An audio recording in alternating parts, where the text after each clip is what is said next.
Crime का खेल channel में स्वागत है आप सभी का।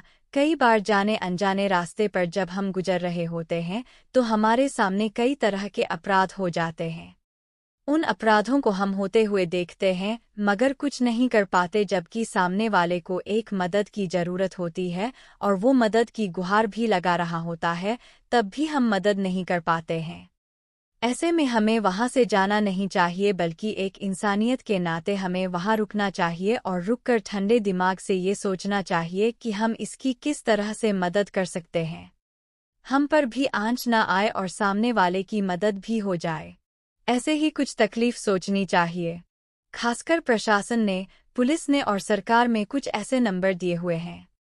आप उस पे चोरी से फ़ोन कर सकते हैं और फ़ोन करने के बाद अब उस व्यक्ति के लिए मदद मांग सकते हैं। मदद आ जाएगी, मदद हो भी जाएगी और किसी को कान खबर तक नहीं लगेंगी कि आखिरकार ये मदद किसने की है। और आप पुलिस से मदद मांगकर, प्रशासन से मदद मांगकर चुपचाप वहाँ से चले जाए। शायद एक अच्छे इंसान होने के नाते आपकी जिम्मेदारी बनती है। आज की कहानी में भी कुछ ऐसे ही होता है। कुछ लोगों ने अपनी जान पर खेलकर किसी की न केवल जिंदगी बचाई बल्कि उन अपराधियों को सलाखों तक पहुंचाने में पूरी ईमानदारी के साथ काम किया। आज की जो सच्ची घटना मैं आपको सुनाने जा रहा हूं, ये सच्ची घटना है एक ट्रेन की, एक एक्सप्रेस रेलगाड़ी की। ये एक्सप्रेस रेलगाड़ी पुष्पक एक्सप्रेस है, जो क्या लखनऊ से चलकर मुंबई जाती है। वाकया 8 अक्टूबर 2021 का है। रात के 8 बजे के आसपास का वाकया है, जब ये ट्रेन कई प्रदेशों की सीमा पार करते हुए सीधे महाराष्ट्र की सीमा में प्रवेश करती है और वहां जिला औरंगाबाद के इगतपुरी इलाके में पहुंचती है। जैसे ही इगतपुरी रेलवे स्टेशन पे जाकर ये ट्रेन रुकती है, अचानक ही इस ट्रेन के अंदर लगभग 8 लोग चढ़ जाते हैं। 8 लोग। वो स्लीपर कोच का D2 एक डिब्बा है, उसी कोच के अंदर वो चढ़ जाते हैं। उस वक्त कहते हैं कि जैसे जैसे ट्रेन अपने स्टॉपेज की ओर पहुंचती है, वैसे वैसे उसमें यात्रियों की संख्या भी कम होती चली जाती है। इस बोगी के अंदर ज़्यादा नहीं थे, 15 या 17 यात्री सफ़र कर रहे थे। बाकी पूरी बोगी खाली पड़ी हुई थी। वो 8 बदमाश उस बोगी के अंदर जैसे ही चढ़ते हैं, सभी के हाथों में हथियार थे। उन्होंने महज 2 या 3 मिनट के अंतराल में ही जितने भी यात्री थे, उन यात्री उसे लूटपाट की, जैसे मोबाइल, नकदी, जेवरात और भी कई ऐसे जरूरी सामान थे जो उन्होंने अपने कब्जे में ले लिए। अब उन्हें इंतजार था अगले रेलवे स्टेशन के आने का। जैसे ही अगला रेलवे स्टेशन आएगा वो उतर के वहां से भाग जाएंगे। मगर उन बदमाशों में से एक बदमाश की नज़र पड़ती है, एक लगभग 20 साल की एक महिला पर, और जैसे ही उस महिला की तरफ देखता है तो देखकर उसकी तरफ वो अश्लील इशारे करने लगता है। उस महिला ने विरोध किया तो उसके बाद उसके मंसूबे और बढ़ गए। बढ़ते बढ़ते उसने उसके हाथ पकड़ लिया और उसके साथ जबरदस्ती करने लगा। हैरान करने वाली बात ये थी कि उसका पति भी वहीं मौके पर मौजूद है। उसके पति को गुस्सा आया और उसने जबरदस्त तरीके से विरोध करना शुरू कर दिया। अब विरोध ज्यादा बढ़ने लगा। अब तक वो अकेला बदमाश था, उसके साथ और भी कई बदमाश आते हैं और इस व्यक्ति के साथ मारपीट करने लगते हैं। जिस व्यक्ति की पत्नी के साथ अब तक छेड़छाड़ हो रही थी, अब ये छेड़छाड़ सीधे दुष्कर्म में बदल जाती है। बारी बारी से उसका दुष्कर्म करने लगते हैं। ट्रेन अपनी रफ्तार पर चल रही है, ट्रेन की रफ्तार में कोई कमी नहीं है। ट्रेन के अंदर लगभग 1516 लोग, 1500 यात्री मौजूद हैं।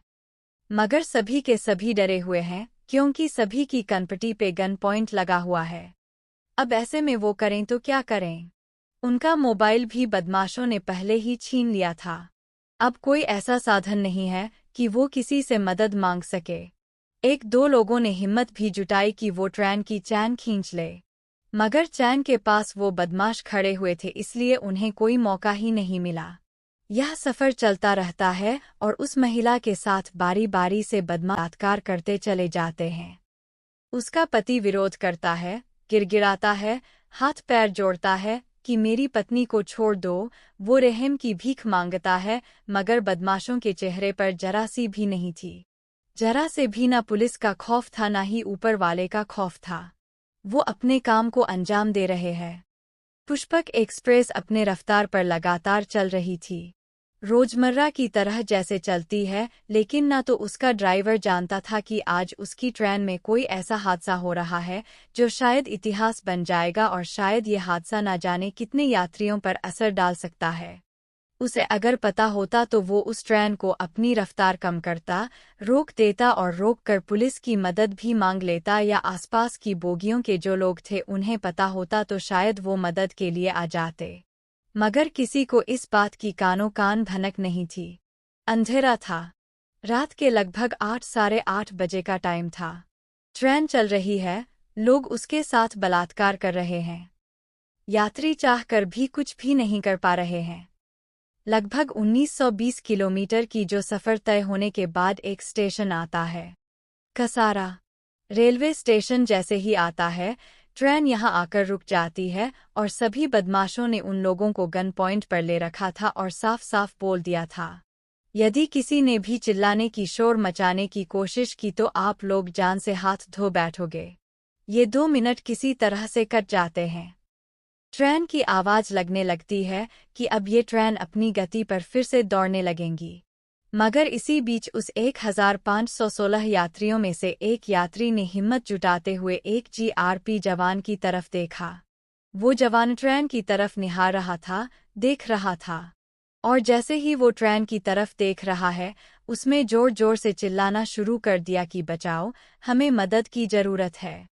वो जैसे ही बार बार चीख रहा है, चिल्ला रहा है, ये आवाज़ उस जीआरपी जवान के कानों तक पहुंच जाती है, और उसने तत्काल इस मामले को बड़ी गंभीरता से लिया, और गंभीरता से लेने के बाद अपने जो साथी थे उन तक ये बात पहुंचा कि ट्रेन में मदद की जरूरत है।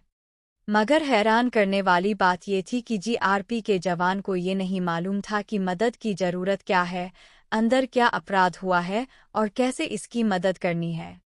वो सभी लोग अपने अपने हथियारों को लेकर सीधे बोगी के अंदर जैसे प्रवेश करते हैं तो बोगी के अंदर भगदड़ मच जाती है, और भगदड़ मचने के बाद जो 4 बदमाश होते हैं वो ट्रेन से कूदकर भाग जाते हैं। जबकि 4 बदमाश होते हैं उनको पुलिस दबोच लेती है। दबोचने के बाद यह अपने स्टेशन में लाकर उन्हें हवालात में बंद कर देते हैं, और उस महिला को मेडिकल के लिए उपचार के लिए भर्ती कराया जाता है, और साथ ही उसके पति जिसके साथ मारपीट हुई थी उसका मेडिकल परीक्षण कराया जाता है। हालांकि उसको ऐसी कोई गंभीर चोट नहीं आई है।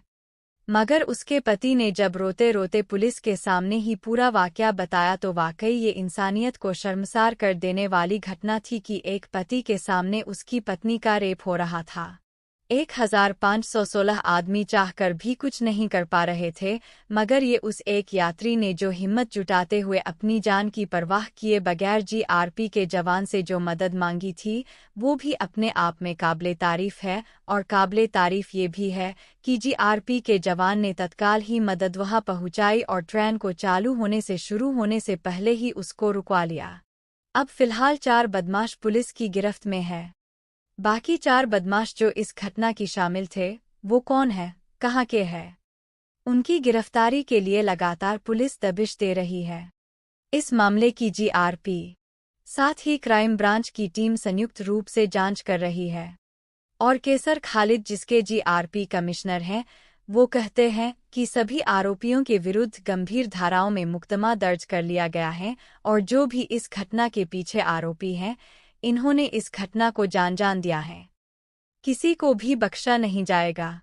पुलिस की कोशिश है कि इस मामले को फास्ट ट्रैक कोर्ट में चलाया जाए ताकि पीड़िता को और बाकी जो लोग हैं उनको न्याय मिल सके। उन बदमाशों के पास जब माल मिला था, लगभग 36,000 रुपये की नकदी और मोबाइल वगैरह सामान मिले थे।